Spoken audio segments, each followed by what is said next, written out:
if you look at their numbers so far this season, they're actually better than that year when they had an undefeated regular season. Now, in case you forgot, that was the year Spygate allegations were swirling. We all know by now the Patriots are even better when their back is against the wall. It appears they don't just want to win, but win big. With Deflategate in their hindsight, sort of, it looks like something special could potentially happen yet again. It's New England versus everybody. Skip, what are the chances this Patriots team goes 16-0? Molly, Stephen A., I don't want to jinx my Patriots by saying they're going to go 16-0. I'm just going to say it's extremely likely. It's extremely probable they will go 16-0 because the great Tom Brady is on an 07-like mission to show the NFL what he thinks of Deflategate. Deflate this. He's going to deflate every opponent in a row. He's taking it out. He's going psycho Tom on foe after foe after foe. The other day I was talking to the great Jay Feely, a close friend of Tom Brady's, and he said, I'll clean it up a little bit. A ticked-off Tom Brady is a thing of beauty. I like that line a lot because it is. It's a thing of beauty, except for those people who have to try to stop him. And a lot of teams are going to have a big problem stopping Tom Brady, including one game on a Sunday night at Indy, October 18th. That's going to be, in Brady's eyes, the dirty rats game. You know, the people who whistle, the whistleblower game for Tom Brady. Do you really think the Colts are going to stop the Patriots that night, even in Indianapolis? I do not think so. I think he will really take it out on Andrew Luck and company that night for turning them in that night. Obviously, AFC Championship game in Foxborough, which started Deflategate. Then they do have a tricky game against Peyton Manning at Denver. Maybe Peyton's a little, so to speak, ticked off because of what got divulged when all the text messages came out, the emails came out, that Tom Brady took a little shot, a competitive shot at Peyton. Maybe he will rise to that occasion. I don't think so. Even though he's got a defense to back him up this year, Peyton does in Denver, I think that the Patriots might be a slight favorite in that game. It'd be close, but maybe slight favorites. That's a dicey game, but I would give that to New England. And then finally, December 27th, second to last game, versus the arch-rival Jets at Jets. That'll be a tough one. It could come down to that. They could be 14-0 at that point. Would you give that to Todd Bowles and Darrelle Revis? I don't know. Not after what we saw, obviously, last Sunday, but I think that'll be a dicey game. So I'm going to say at Denver, at Jets, two possibly losable games, but not likely. So can I envision 16-0 with Tom Brady at the helm, driving this bus? You better believe I can. I can't.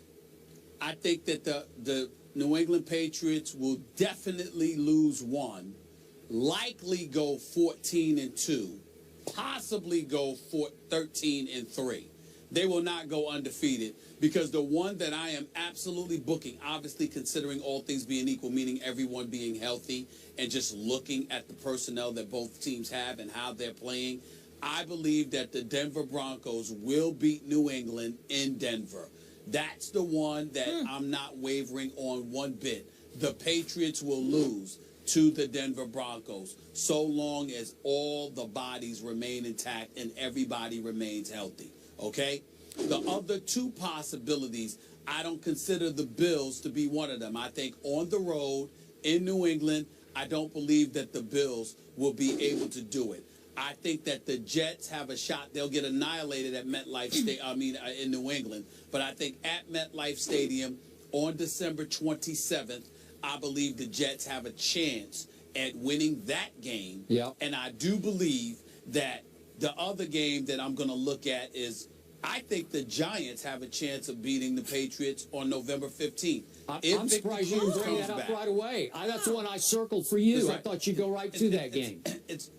I think that the Giants on November 15th, assuming Victor Cruz is back by then, with Odell Beckham Jr. and Ruben Randle, with a guy like Shane Vereen, who has some degree of familiarity, even though we know Bill Belichick's a genius and he knows how to switch things up. Yeah. I think Shane Vereen will be familiar with them to some degree and will be able to school them on at least a few things that the New England Patriots may do that afternoon. I expect that to be a high-scoring contest, but I think the Giants will make just enough plays. I'm still reserving the right to pick that game. I don't know. It depends on what I see from the Giants in the coming weeks. But right now, I would say to you, it's a possibility that New England is going to lose two or three of those games. Denver, at the Jets, and at the Giants. I don't think they'll lose 2 games at MetLife Stadium, but I definitely believe they'll lose 1. You know, now that you remind me, it is possible 14-2. that Eli Manning would just close his eyes in the last few seconds and just throw it as far as he could, and it would stick in somebody's face mask, and it would change the game. Maybe that would set up the winning field goal. So that's possible. Well, you're the or is one his name Eli Luck? We should change his last name to No, Luck. we shouldn't. No? How many rings does he have? You're the one. Oh, yeah. 2 lucky rings. How many do He's got 2. Yeah, Tony? Oh, yeah. I can't remember that. Yeah. You're the one that sits up there and laments Super Bowl championships based on luck. We don't care. We'll take it any way that we can get it. Well, that's the only way you're going to get it Which you are from Tom with Brady. your teams as well. Yeah. Damn Whatever. right. Yeah. He ain't winning Super Bowl this year. All right. Stephen A. says the Patriots will go Not if he runs into 14-2. Seattle. Skip says highly likely they'll go 16-0, and I will keep mine to myself so I don't jinx anybody. Thank you. So, completed his 12th career fourth-quarter overtime comeback Sunday, mostly due to the fact that he had time to throw. Now, stay with me here. Luck was pressured on 13 of his 22 dropbacks in the first 3 quarters, including his second interception, but was pressured on just 2 of his 14 fourth-quarter dropbacks. So Luck now has 30 turnovers since the start of the 2014 season, the most in the NFL during that span. Stephen A., are you still as high on Luck? In all fairness and in all honesty, Skip, no, I am not. I still believe that he's a fantastic young quarterback who's got a tremendous amount of promise. And I love his guts. In the fourth quarter alone, what are the numbers here? 11 for 13, 144 yards, 2 touchdowns inside of 59 seconds, thanks to Dwight Lowry's second interception of the game. He showed up when it counted most, and he deserves a lot of credit for that. But these turnovers that he continues to make put Indianapolis in a hole. Now, I've been on the record saying on many, many occasions, they need to help him out. They need to protect him better. They need to get guys out of his face. They need to put him in a position where he can stand back there and throw the football like other quarterbacks have the luxury of doing. And by and large, a lot of the mistakes that he's made, being sacked 100 times in his first 3 years in the NFL, although it dissipated over the last 2 years, is still entirely too many. The amount of hits, he's gotten hit more than any quarterback in the NFL. We get all of that. But knowing this, he still runs out of the pocket, and it ain't just interceptions. He's fumbling the ball when he gets hit. He's scrambling, and he's not protecting the ball the way that he should. And it seemed over the course of a couple of games this season to have become more of a mental issue as anything else. Sort of praying, Skip, that you don't make those mistakes rather than just playing. The first 3 years that he played in the NFL, I just saw a guy trying to overcompensate and make things happen, leading his team to 3 consecutive 11-5 seasons and advancements in the postseason each year. What I've seen this year thus far, with the exception of that fourth quarter on Sunday against Tennessee, I saw a guy that seems mentally warped, literally afraid of the next mistake he's going to make. Wow. I don't see the same Andrew Luck mentally, and he's going to have to overcome that. He's young. It's no reason to panic or anything like that.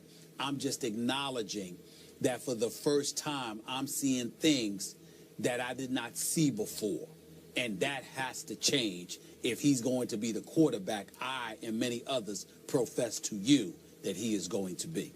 So you're conceding a little bit that I wasn't just being a hater when I called it a premature coronation of Andrew Luck, the turnover machine that he has been for the past, really, 4 years. Well, I wouldn't go that far because I just said to you that the things that I'm seeing now I didn't see before. I thought when you were saying that before, you were seeing things you wanted to see. I think right now Andrew Luck has made you a prophet, because now the things that you were swearing about, which to me did not exist before, suddenly have come into existence, and I think they're relevant now. Okay, but he did have the second most turnovers in all of pro football to Mark Sanchez when Luck was a rookie. And then that continued into last year, where he had the second most turnovers to Jay Cutler, your favorite quarterback. So I'm just reacting to what I see. I still didn't care about any of that. Okay. I didn't care about that. I care about it now because he's got Moncrief with T.Y. Hilton, with Fleener and those boys, and he's got Frank Gore. He didn't have that before. There's no excuse for him doing it now. He was overcompensating in the past. Now he's just messing up. Okay, but he has been held upright a little bit by the fact that he's played in the AFC South, and he's 17-2 against the AFC South. So that's been his buoy so far in pro football, right? Yep. Okay. Buoy, I like that name. Yeah. That was pretty smooth. All right, up next we stay in the AFC, guys. Steve Smith Sr. says the Ravens' D needs to step their game up. How is his team going to react? And these two. We'll get into that coming up.